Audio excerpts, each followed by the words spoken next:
Hello everyone, in this video I'll be breaking down the 5e Fighter, Monk, and Barbarian subclasses combined mods by SumraDagnoth. These are based on Dungeons & Dragons 5th edition subclasses that didn't really make their way into Baldur's Gate 3, and I think that this is one of the best mods in the game, so I had to just do a video talking about it. We just got ourselves the Fighter subclasses now available on console, and I have a good feeling that we'll see Barbarian and Monk also coming this way. But I want to talk about all the different subclasses because there's a lot of great ones in this. So in the Fighters, we get ourselves the Banneret, which is the Purple Dragon Knight. So this is kind of like a buffer class. I'll be going through all of these in-game as well so you can get an idea of what they all look like too. But the Banneret, the Brute as well. So this is a fighter that focuses on mighty attacks and doing a little bit extra damage with them. There's the Cavalier, which leads with a charge and can guard those in their charge from harm. The Psi Warrior, which uses psionic energy die to be able to attack with, which is pretty cool. The Rune Knight, which I previously did a build guide on, focuses on using runes to empower their attacks. And the Rune Knight gets the ability to go large. Also, there is the Samurai mod, which uses the fighting spirit to overcome their enemies, and also the Sharpshooter. This is a master range combat. Previously, this mod did have the Arcane Archer, which you can see here, and they did a really great job on it. I just want to quickly show this off. It's no longer available in the mod, but if you have an older version of the mod, you can still get access to this. The Arcane Archer being one of the classes that Larian's going to be adding with patch 8, but yeah.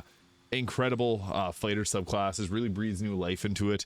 But we also got ourselves some Barbarian subclass, which are really nice, and I'll be showing these off in game in just a moment. But for the Barbarian, there's the Path of the Ancestral Guardian, Path of the Battlerager, literally Axe Idiot in Dwarvish, Path of the Beast, Path of the Juggernaut, Path of the Storm Herald, which allows you to summon up an area of effect to apply fire or even lightning damage to your enemies or to your allies' attacks, and the Path of the Zealot. So a lot of fun Barbarian subclasses.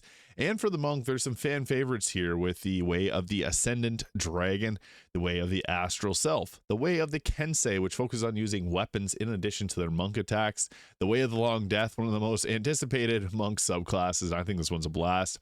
The Way of Mercy, the Way of the Sun Soul, and previously there was the Way of the Drunken Master, which I still have available in my version of the mod, but again, it got removed because it will be added to the in-game mod manager. And same thing with the Barbarian having the Way of the Giant. So here we got ourselves the Banneret, which is focused on giving additional health to your teammates. I would say it's probably the weakest of all fighter subclasses in Dungeons & Dragons 5th edition. It's not really like the fighter. When you play a fighter, you want to deal damage. This doesn't do that as much. I mean, it's still a fighter at the end of the day getting 3 attacks, but it's trying to be like a buffer and like a healer at the same time. So you can apply your second wind feature to a teammate, up to 3 creatures, and each one regains 3 health points, provided the creature can see or hear you. The Brute is a pretty interesting one, so you add a 1d4 damage to your attacks, and as you level up with the Brute, you get some further increasing damage abilities, which I'll just show off here briefly. So at level 5, the extra attack, obviously big power spike for the fighter here. And you get all the same feats that you would get as a fighter, so you get extra choice there. At level 7, you get the Brutish Durability subclass feature. You add a 1d6 to your saving throws. If you roll a 20 or higher on a death saving throw, you regain 1 health point. So just good for survivability's sake. Getting that health point brings you back up off your feet too, so that can be really nice, getting yourself back up. Once we make our way to level 9, you get Indomitable, which is usual for the fighter. Level 10, you get yourself a second fighting style, which is nice, similar to the champion fighter.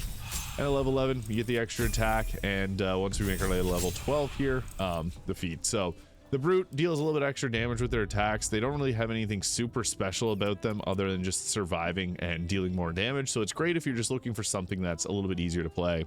So the Cavalier here, they get additional, they can punish their foes by harming others a number of times equal to their strength modifier. Born to saddle, when you're not incapacitated, you can take a 1/4 less fall damage. Additionally, in your first turn of combat, your movement speed increases by 9 meters.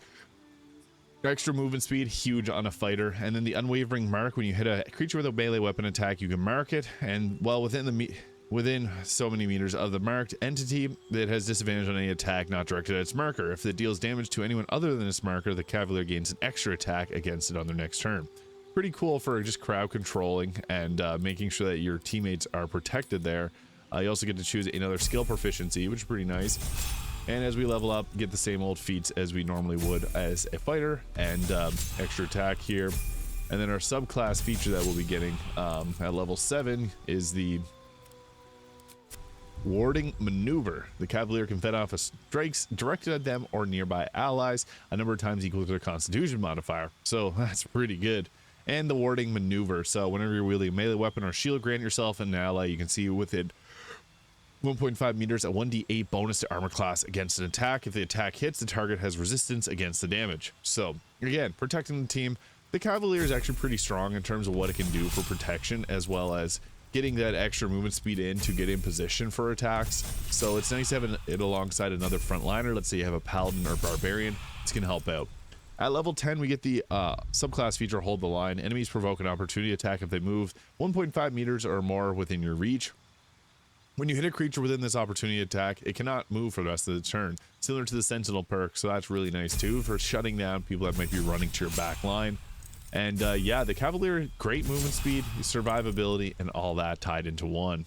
The Psi Warrior is quite interesting. It gives you the psionic energy die, which allows you to deal a little bit extra damage, and you get them equal to your proficiency bonus. You can create a momentary shield of telekinetic force that reduces incoming damage, and your psionic strike. Once on each of your turns, when you damage a target within 9 meters with a weapon, you can spend 1 psionic energy die to deal an additional 1d6 of force damage, and you get the telekinetic movement, so you move an object or an ally you can see up to 9 meters in unoccupied space, and you get the restore psionic energy die, so you can regain 1 use as a bonus action. So this is cool. Getting those psionic energy dies gives you a few different options when it comes to combat, so I'll show those off here. I really like this class. It goes perfectly for Lae'zel, as you know, get Psi energy, kind of their deal. So you can also go with that there if you want to give Lae'zel the class. It perks perfectly. At level 7, we get the Psi powered leap, which uses your movement speed as a bonus action. Propel your body with your mind and fly to a target, and once you use this ability, you can't use it again until you finish a short rest or expend a psionic energy die. I'll show what this looks like. It's got a cool appearance. Then you get the telekinetic thrust, push, or prone. So you knock a target prone or with push. Does not use an action to trigger, so that's quite nice too. Level 8, you get the classic feat, and I'll just go with that there. So what's nice about the Psi Warrior is it's got a lot of utility that you don't normally get. You also get resistance to psychic damage, which is quite popular in certain parts of the game, and its effects on yourself that you can't be charmed or frightened. So again, really nice as your fighter. You don't want to get charmed, because then you can't attack that target, and that really does a number on your offensive capabilities. So the Psi powered leap, which I'll show you here, it's got this cool, looks like the psionic abilities here, but or I guess the Illithid abilities, and you just jump around like that. So I love the purple animation there. You can restore your psionic energy die, your telekinetic movement, so you can move targets around. So you can see that there, got a big bubble around on them, kind of like Magneto. And yeah, you can throw your allies around, set them up. So you hit the ceiling. So if you have a place you need to move your any of your frontliners, you can use this class to help align them in the correct positioning. The Rune Knight's pretty cool because you get different rune magic. So you get the Cloud, Fire, Frost, and Stone Rune. They all give different advantages, and there's 2 more options later on. You can also make yourself large, so you can throw enemies around too. And these give you different benefits, like some of them will trigger fire on your attacks and a bunch of other effects there. The Rune Knight's pretty cool. You can imbue yourself with the power of the giants. You get proficiency in sleight of hand, and then you also get yourself the ability to scribe runes with, again, 6 different choices, and you can take 5 of them. So a lot of versatility when it comes to combat. And then we got ourselves the Samurai, which has a fighting spirit, which battle can shield them and help them strike true. So you get the fighting spirit, gain advantage on all weapon attack rolls you make until the end of your turn. You also get 5 temporary health points, and that is a bonus action. And you get another skill proficiency for persuasion, which is quite a nice skill proficiency to have, especially on the main character. And you get yourself another feat at level 4, as per usual. At level 7, you get yourself the Elegant Courtier. Whenever you make a persuasion check, you gain a bonus equal to your wisdom modifier. Additionally, you gain proficiency in wisdom, intelligence, or charisma saving throws. You need to pick one of those there. Wisdom saving throw proficiency being the most effective, so I'd highly recommend that, because hold, person, and command are based on wisdom. So it's probably best to go with wisdom, although intelligence can have its merit whenever you're going against mind flayers, as they use intelligence saving throws for a lot of their abilities. And at level 10, whenever you roll initiative and have no use as a fighting spirit, you gain 1 use, which is quite nice just for that extra push. So extra attack. The Samurai is all about using their ability here to give themselves advantage on all attack rolls, and the 10 temporary health. So Uses their fighting spirit charge, and you have 3 of them, so it's pretty good. The samurai is able to just get in and make sure that at landing their attacks. The sharpshooter fighter also gets the ability to add extra damage to their attacks, and they can steady their aim to do a bit of extra damage. So I'll show off the barbarians here now. The giant is being removed as it's going to be added in with Larian's version of this. The ancestral guardian is pretty cool. So this gives you, while raging, the first creature you attack is hinders its attacks. So whenever you attack someone, they get a lock in place and deal additional 2 damage with improvised weapons and throwing. You get this cool rage animation here. So some barbarians hail from cultures that revere their ancestors. These tribes sees warriors that past lingering in the world as a mighty spirit who can guide them and protect the living. It's a pretty interesting subclass. The barbarian is one of the most unique as far as class goes, because their survivability is through the roof without having to wear any armor. And at level 6, you get the subclass feature. While raging and use your reaction, reduce coming damage to an ally within 9 meters, which is nice for survivability. Again, protecting your team is kind of the focus of this one. You get the +3 to initiative. It's level 7 benefit, and I guess we'll just continue along through here. Level 10 gives us consult the spirit to summon an invisible ancestral spirit that can scout the path ahead for you. Kind of cool. And I'll show off that in a moment. And then relentless rage, normal barbarian feature, and extra rage charge. So what we end up doing, so whenever we use the consult the spirits, I'll apply this here and revealed. So you can see we got our guardian spirit here, and this can scout ahead for us. So it doesn't do any real damage with its attacks, -4 to 7 damage, but you'd use this to move ahead and kind of scout out for you, because it's a ghostly spirit. And you can see their guardian spirit mostly meant for scouting. It's not meant for attacking, but you got this little spirit guide here, can take the aggro for you, and then your team knows not to go near there. So I can see it being useful in certain areas, but yeah, it's meant for scouting ahead and just avoiding yourself taking damage.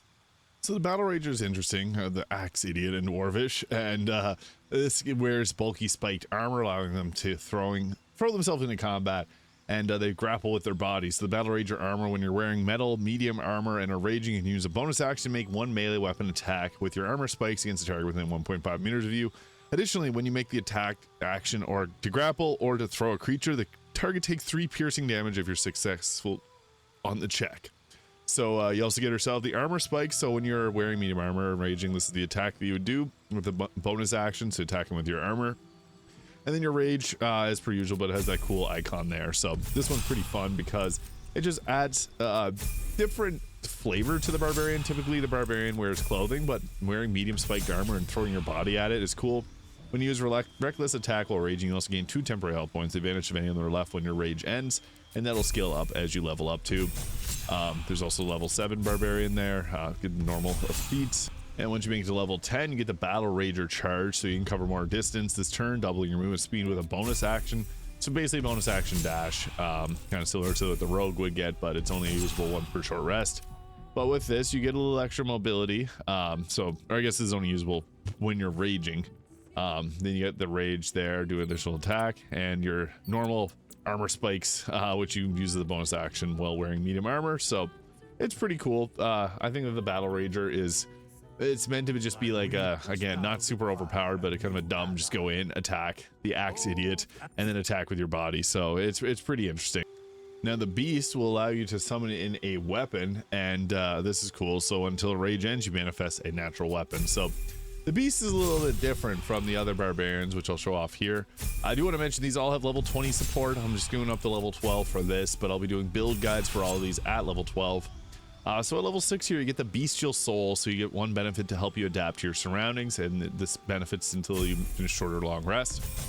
At level 7, classic effect. And then once you make it to level 10, you get the infectious fury. So when you hit a creature with your natural weapons while you're raging, you may curse the target of your attacks with rabid fury. So you can actually, whenever you go into this rage, you get some cool extra benefits on that weapon attack, which is nice. So then you also got the bestial soul here, giving you the bestial swim, so increase your movement speed by 3 meters while on water-based surfaces. Bestial climb, get the ability to dash through difficult terrain without getting slowed down. And the bestial soul jump, increase the distance you can jump by 3 meters. Really nice icons for these as well, just want to point that out. But the bestial spirit also has some, you get the ability Call of the Hunt, which allows you to apply a mark on 3 targets, they get additional d6 of damage on their attacks, and you get 5 temporary health points per target mark. So this can help buff up your team and give you a bit more survivability, which is nice. So the Juggernaut gets the ability to push enemies whenever you attack them, and this distance increases at level 10 to 3 meters, so you get a nice little push on your attacks while raging. And then you also cannot be forcibly moved or knocked prone with the Spirit of the Mountain, which is nice. So the Juggernaut's meant to get in, push people around, and stand strong itself. So then once you get into rage, you get normal effects for rage. The Zealot here gets different passives, so you can choose when raging, the first creature you hit on each of your turns does extra radiant damage equal to 1d6 fire or necrotic or radiant damage. And then you also get to choose if you're a Zealot of any of these deities. So it's kind of like the cleric in that regard. I'll show off this Storm Herald here because I think this has some of the coolest effects. So you can choose to be the Storm Herald gets to choose a passive. So if you're a Rager of the Desert, this will allow you to do additional fire damage with your attacks, and then you create an aura which deals 2 other fire damage to other creatures within your storm aura. So this is pretty cool, and it made a 3-meter radius magical aura that deals 2 fire damage to other creatures. Then the C one will give you additional lightning damage whenever you pick this, and then the Tundra gives you 2 temporary healing to your teammates. So you can go with lightning, fire, or I wish it was cold damage, but it goes with healing there. So yeah, you can change that around as you see fit. So if you want to decide and go with a different damage type depending on where you're at in the game, you can go ahead with changing that. So I think that's nice for this options to swap around. And at level 6 here, you get the Storm Soul. So your Storm Aura grants you certain benefits based on the environment you choose, even when it's not been activated. So you'll see that here in just a second. And then at level 10, allies within the radius of your Storm Aura gain the damage resistance granted by your Storm Soul feature. So yeah, you can get a big damage resistance to like fire, lightning, or the cold damage there, which is just nice for, again, survivability. So once you're in rage, you would activate the Storm Aura here. So lightning strikes a creature within your Storm Aura, dealing 2 to 12 lightning damage. And yeah, you just run in there with your rage, deal a little extra damage with it. And at level 14, whenever you have the Desert active, immediately after a creature in your aura hits you with an attack, use your reaction to force a creature to make a dexterity saving throw. On a failed save, the creature takes fire damage equal to half your Barbarian level. With the C, the creature is knocked prone with that, and it's making a strength saving throw. And the Tundra, they must make a strength saving throw or reduce movement speed to 0. So you can apply those attacks to any enemies that are attacking you. Now the Monk gets a few cool ones. The Way of the Ascendant Dragon here gives us the Draconic Presence. You can use a reaction to gain advantage on your next Intimidation or Persuasion check. We also get the change the damage type of your unarmed strikes to acid, cold, fire, lightning, or poison. You get the Breath of the Dragon, so you can replace one of your attacks with the exhalation of draconic energy in a 6-meter cone or 9-meter line that deals whatever elemental damage type equal to 2 rolls of your martial arts die. And then you have the different draconic disciples here, which you can change your damage types with. And then you see here the Breath of the Dragon. And then we also get the action Recharge Dragon Breath. So spend key points and to gain a use of your Breath of the Dragon if you have no uses available. So this one's pretty cool. I like this because it's so far different from everything else related to the Monk, and the Monk's one of my favorite classes, so seeing a buff like this is really nice. So same old Stunning Strikes, you still get those. And then at level 6, you get your Wings Unfurled. So when you Step the Wind Dash or Step the Wind Disengage, you gain the ability to fly. So similar to the Draconic Sorcerer, you get a nice flying ability. And the Monk, being a very powerful class, is just a lot of fun. I still prefer the Open Hand Monk myself, just due to the power that comes with that class, but this one's pretty fun too. So I'll just rip through this here. And level 10, you get your Purity of Body and all the normal effects there. Level 11, you get a increase to our attacks, and you get the Aspect of the Worm. So you can create a 3-meter aura of draconic power that frightens creatures or provides damage type resistance to your enemy and to your allies. So you can give yourself team allies resistance to acid damage, and then you also have all the breath attacks associated to that too. So this one's pretty cool. I think this is probably my favorite personally, but the others are really cool as well. So you got your dragon breath attacks. You can pick if you want to be like, I like the cold, so this will give you the cold breath. And then with the cold dragon, you get this nice straight line with the breath, or you get the cone version. So that's great depending on where the enemies are lined up.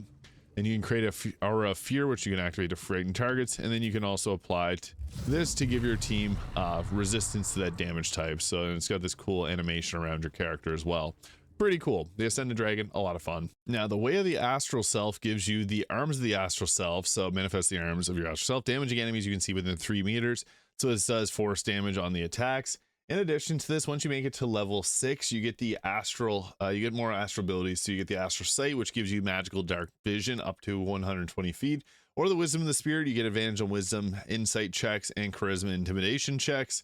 And a Word of the Spirit. So when you speak, you can direct your words to a creature of your choice that you can see within 60 meters of you, or 60 feet of you. So just a few different effects there. And then once you get to level 10, you get the option of deflecting energy. So anytime that you get hit with an elemental damage type, you can reduce this by 1d10 plus your wisdom modifier, or you can use the empowered arm. So on each of your turns, when you hit a target with the arms of the astral self, you deal additional damage equal to your martial arts die. So it'll power this up a little bit stronger once you make level 10. Way of the Drunken Master, we're going to see in our once we make it to patch 8 in Baldur's Gate 3. The Way of the Kensei, this gives you the option of choosing different types of weapons that you can fight alongside with, and they're counted as monk weapons, so it'll use your dexterity modifier. So then you can also make melee attacks while attacking with your weapon. So if you still want to do an unarmed attack, you can do that. You also get the Agile Parry, so if you make a unarmed strike as part of an action on your turn, you're holding a melee Kensei weapon, you can get a +2 bonus to armor class till the start of your next turn. So this one's interesting because you can attack with ranged weapons as well, so you can deal additional 1 to 4 ranged or damage with a Kensei weapon. So if you get hand crossbows as your Kensei weapon, you deal extra damage. I'll show off the Way of the Long Death because this is one that I know a lot of people really enjoy. So whenever you reduce a creature within 1.5 meters of you to 0 health points, you get temporary health. But the biggest benefit is getting the area of effect Frighten, because that is really good. Because Frighten can shut down a lot of enemies, but it's also hits in a very large radius too, so that's nice. And here it is, the Hour of Reaping. So creatures that can see you have become frightened. Disadvantage on ability checks and attack rolls, and cannot move closer to you for 2 turns. And this is a 9-meter radius, as pretty large. As you get the Way of the Long Death is all about just like applying that fear to as many targets you possibly can by getting into an advantageous position to fight. Way of the Long Death is very interesting and one that a lot of people enjoy, so I'm happy to see this hopefully coming to console soon and currently on PC. Then you also get the Mastery of Death. If you drop to 0 health points, well, you have an available key point. You gain 1 health point instead of being down. So nice survivability there, as long as you have that 1 free key point available. But you can see the Hour of Reaping. Huge area of effect. I'm not going to do it right yet because this will make everyone in the area really upset with me, and I don't want that to happen. So it's also got this really cool animation here. But yeah, it has a huge radius, so yeah, Hour of Reaping, extremely powerful, making the Way of the Long Death a very strong subclass. The Way of Mercy is an interesting monk because you get yourself a Hands of Harm, which does additional necrotic damage, and once you make it to level 6, you can also apply poison to the target. You get your usual Flurry of Blows, and you can do a single target Flurry of Blows or a multi-target version. And you also get the Hands of Healing, which can heal for 1d6 plus 2 as an action or a bonus action. This is like a multi-attack or not. And once you make it to level 6, you can remove disease with this attack too, so that's quite nice. And then at level 11, you can mete out a Flurry of Combat and Hurts. When you use Flurry of Blows, you now replace each of these unarmed strike with the use of your Hands of Healing without expending a key point for the healing. In addition, when you make an unarmed strike with the Flurry of Blows, you can use Hand of Harm as a strike without using the key point. So once per turn, you get that extra attack or extra ability on level 11, which is really nice. Final class I'll be covering is the Way of the Sun Soul. This gives us the Radiant Sun Bolt, so you can hurl a Searing Bolt of Magical Radiance as a bonus action or an action. This one goes really well with Radiating Orb builds because this can you can actually attack quite a bit with this. I also really like doing Radiating Orb builds on the Open Hand Monk because you can apply radiant damage to all their attacks. Once we make it to level 6 here, you get the Searing Arc Strike. So each flammable target is hit with fire damage based on the amount of key points you spend. So it's a kind of an upcastable but higher risk to reward ratio when you go with something like that. Once you get to level 8, you get the Searing Strike. Each flammable target is hit with 5d6 of fire damage, so further increasing the amount of damage that you can deal with that. And then at level 9, you get the usual benefits, and then level 10, we get ourselves the Searing Arc level 4, so you can upcast it even further for more damage. At level 11, you get yourself the Searing Sunburst, does hurl an orb of light, explode a devastating explosion, that increases in damage based on the amount of key points you spend. So again, you got a lot of options here that you can hit really hard with. Searing Arc Strike at level 12 levels up, so you have to attack and then you do this as a free action, so it's pretty useful. Like I'll show you, for example, if we went in, did our attack here, so boom boom, I guess that doesn't really count. I'll take off my weapon here and show off what this looks like. So we do our attack. Might not actually let me do it because I'm not in combat. Yeah, doesn't. But you do you got your attacks, your bonus action attacks, and then you also get the Searing Arc Strike, which you can also use for another attack. And then you have the Radiant Sunbolt, which you can use this light attack here. Great for stacking radiating orbs. And then you have the Searing Sunburst, which deals quite a bit of damage. I'm not going to do this because it hits in a huge area, but yeah, that's the way of the Sun Souls. So those are the 5th edition Dungeons and Dragons Fighter, Barbarian, and the Monk subclasses made by SumraDagnoth. And they also had these mods previously on Nexus Mods. They're named there SumraDagnoth 8. They did such a great job with this, and I just want to highlight these in further detail because I've been asked a bit about these mods. Just want to cover them. So let me know your thoughts in the comments below. Hit the subscribe button if you enjoyed this video, and I'll see you all in the next video.